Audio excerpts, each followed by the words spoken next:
So, Mike, let me ask you about trade deadline. Oh. Yeah, that's kind of football related. Yeah, Right? sort of. Yeah. Yeah.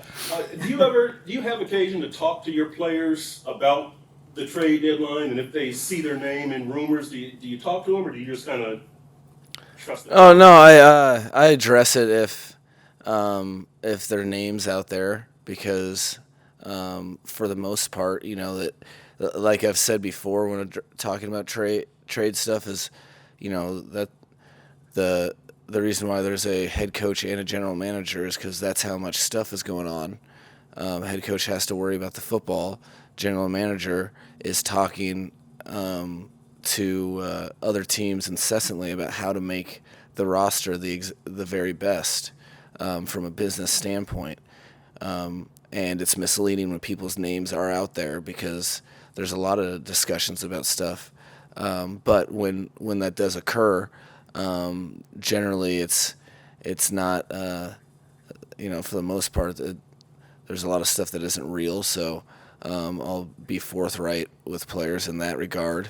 But outside of that, I think the players understand that it's a business as well, and that is viable unless they have a no trade clause. So that's kind of how I proceed. I don't try to when someone comes to me and says that stuff's out there, I'll address it then.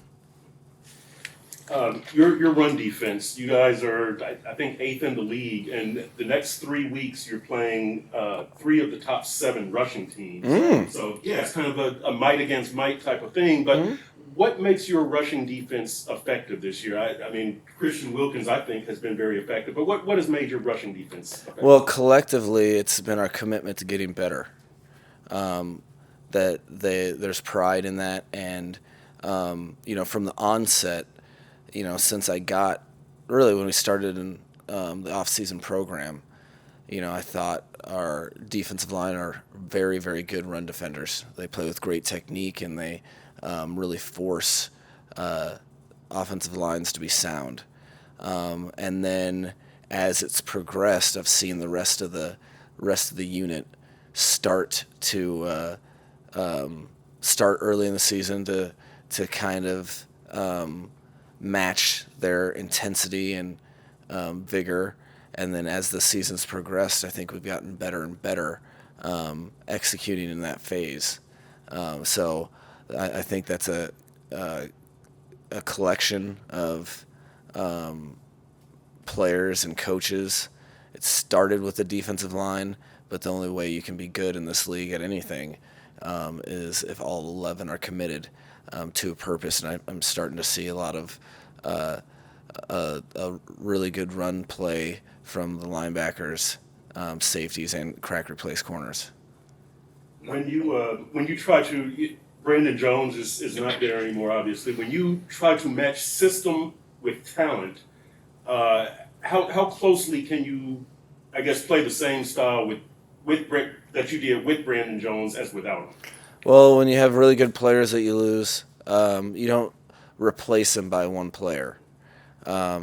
You utilize other players on your roster, and then you cater your scheme to what they do well. So the whole point, and everyone on the defense knows, is that we have to step up for his lost production.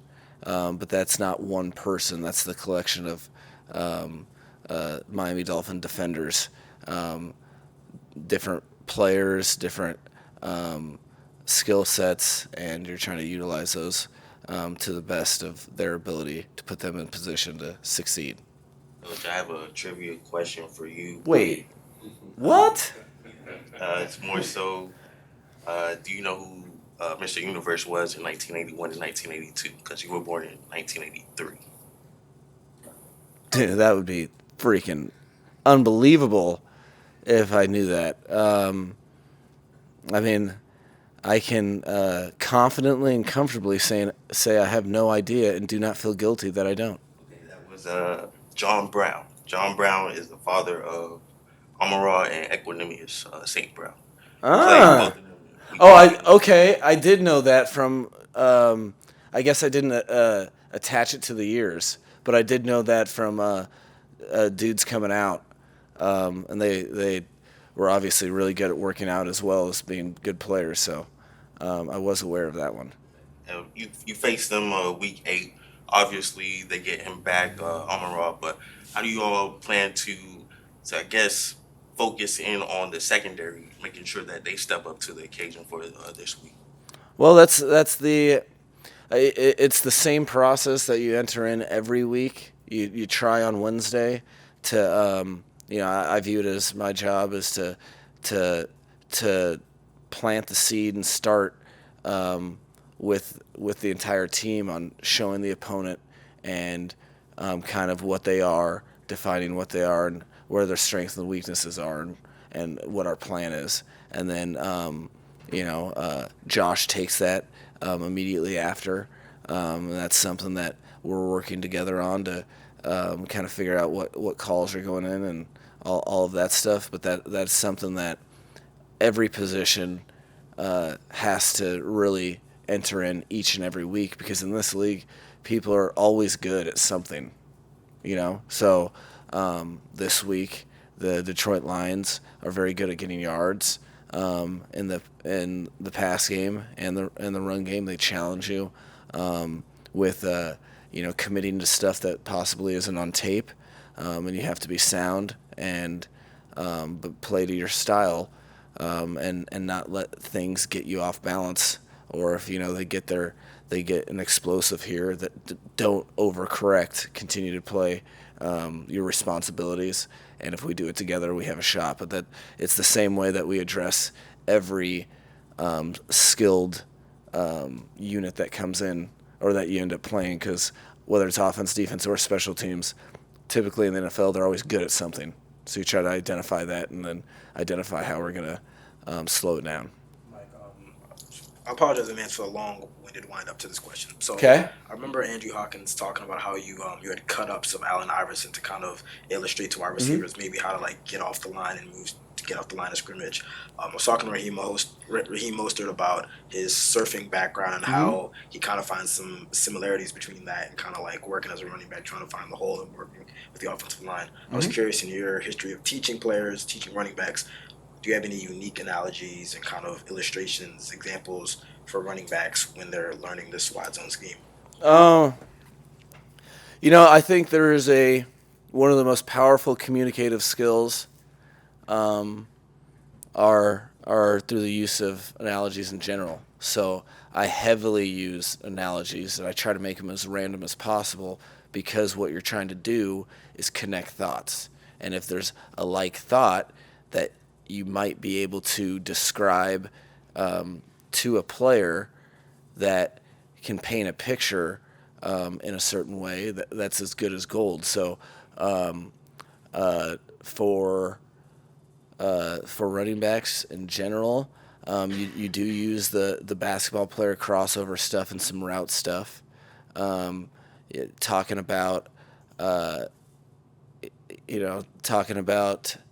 pad level and things of that nature. You can use sumo wrestling. They usually don't really do that, but just leverage in general. And really, I use analogies so often in organic speech that I can't even keep track of them, because I learned that I think I learned it, I probably have a teacher say that I learned it in high school, but I remember it in college. Just that attachment to memory and how you can really be powerful in your message if you can draw analogies onto whatever you're discussing. So, but I live in the analogous world. With Raheem, how have you seen him, the past couple of weeks really take on that workload and respond from that? Obviously he's a year removed, he's a year from that injury now, and it seems like you guys are just putting more on his plate as the weeks go on. No, he's hungry, and I forgot that you brought up the analogies to Raheem Mostert. We say press every run one gap at a time, and it's kind of like riding a wave, surfing, because you're you're taking it right there, and then all of a sudden you go downhill, but then the wave takes you back out. Analogies. Yeah. But he's handled it great because he's hungry, and he's been a guy that you want to talk about living in adversity and overcoming. It's one of the reasons he is who he is and where he's at today. And as he continues to be very productive for us on every touch he gets, guys feed off of it, and you end up getting more touches. So he's handled it awesome. He's always has been one of the best teammates that I've ever been around. Coming from all of his whole background where he got cut 900 times, and he's never one to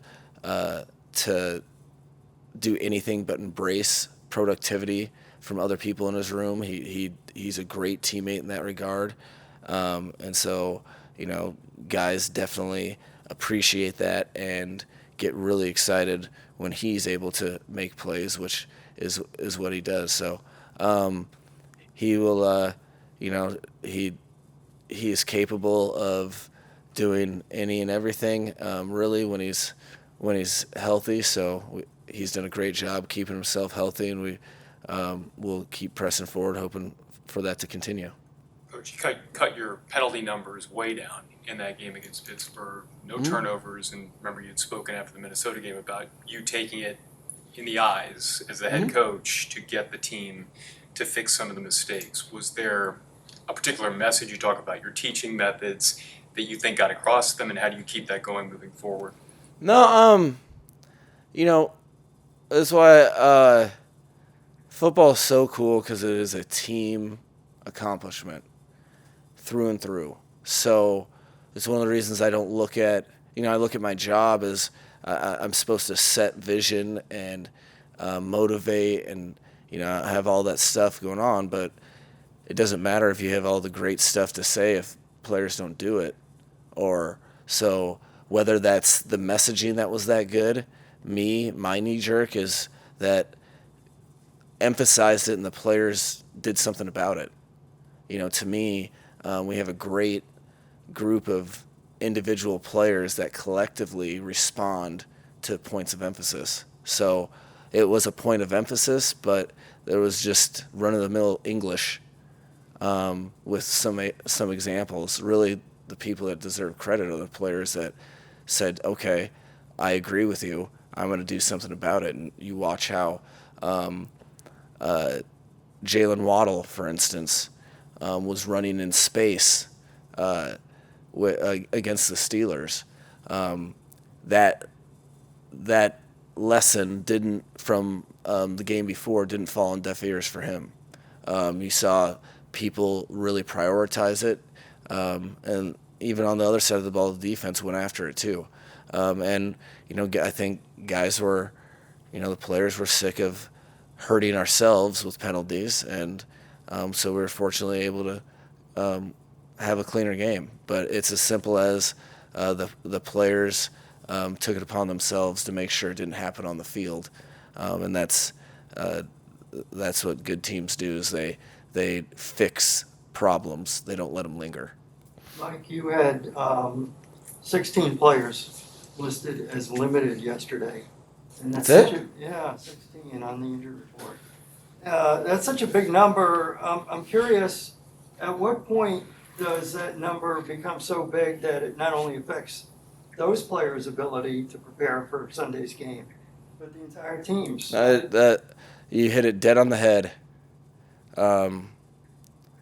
And that's why I like you, Hal. It's not just because you have alliteration in your name, which I am fond of too, but that it affects everyone, not just the players that are hurt. So with a list like that, you have to address how you're practicing. That was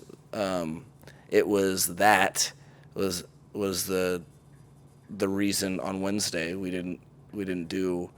We adjusted kind of our format of practice for the first time on a Wednesday to react to that, so there wouldn't be trickle down to the players that were able to practice.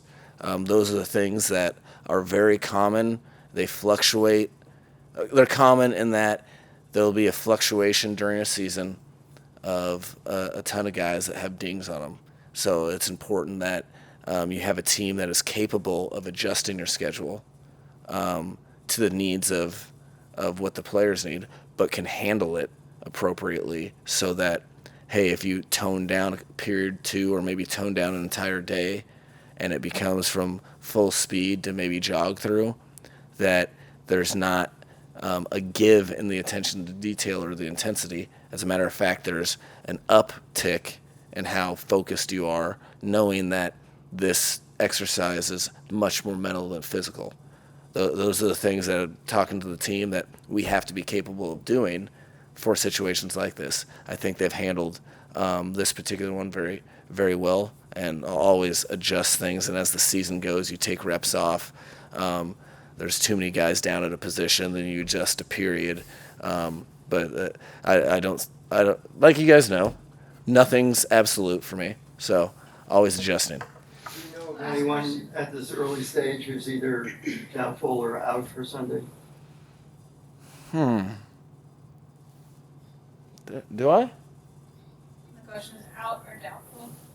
I don't think anyone's out. I don't think I do. Is Mostert back today, by the way? Yeah, well, he's gonna be like this is like classic. I feel like the team is morphing into the coach where nothing's absolute. So we have a bunch of guys that like really want to play together, and that is genuine as I can explain it, and that do everything in their power to try to play, which leaves a ton of questionables at the end of the week. So that's kind of the reason. It's because there's a lot of guys working through injuries that were just made up. Credit to the individual players, the locker room, and Chris Greer for guys that having a collection of guys that want to play football with each other and not just collect a check.